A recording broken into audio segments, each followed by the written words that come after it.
पानी पूरी पानी पूरी पानी पूरी आइए आइए आइए 5 का 2 10 का 5 खाइए खाइए मन को बहलाइए खट्टा मीठा आइए आइए जल्दी आइए।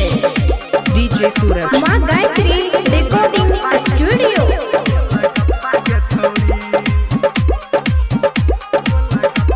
डीजे सूरज रटीकर कावाही। हेग 2 टका छै दाम आ पानी पूरी छै एकर नाम।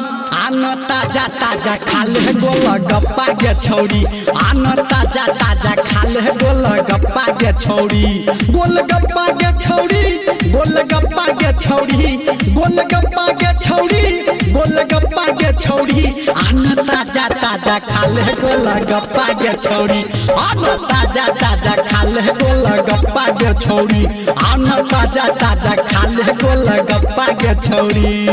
डीजे सुमित सतीश रैना सुमित सतीश रैना।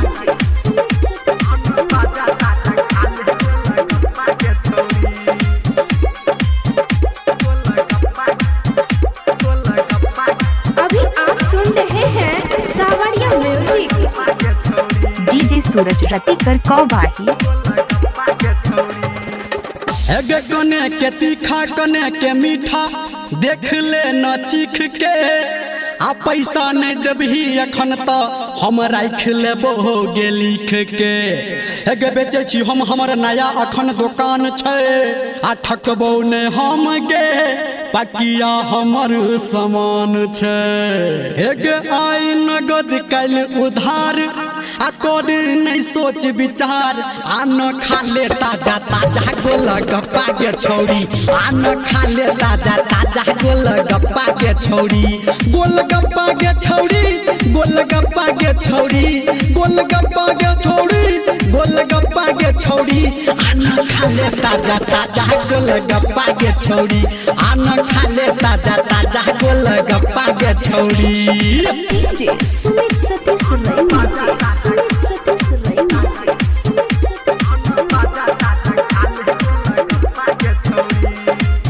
डीजे सूरज सूरज सूरज। माँ गायत्री रिकॉर्डिंग स्टूडियो। डीजे सूरज रटीकर कौवाही। एगे धले कटोरा कहै छी तोरा दै छियो हम भर के आ पानी के संगे संगे इमली के रस गे घोर के। हेगे संगे पुदीना संगे लेबिना दुनू के मिक्स छै आ कहो धर्मेंद्र खा लेना कनिया नहीं रिक्स छै। हेगे बाज केहन लगलो टेस्ट कनखी दबा के कह देला बेस्ट आन खा ले ताजा ताजा गोलगप्पा गे छौरी आन खा ले ताजा ताजा गोलगप्पा गे छौरी गोलगप्पा गे छौरी गोलगप्पा गे छौरी गोलगप्पा गे छौरी गोलगप्पा गे छौरी आन खा ले ताजा ताजा गोलगप्पा गे छौरी आन खा ले ताजा ताजा गोलगप्पा गे छौरी। हे रुकना।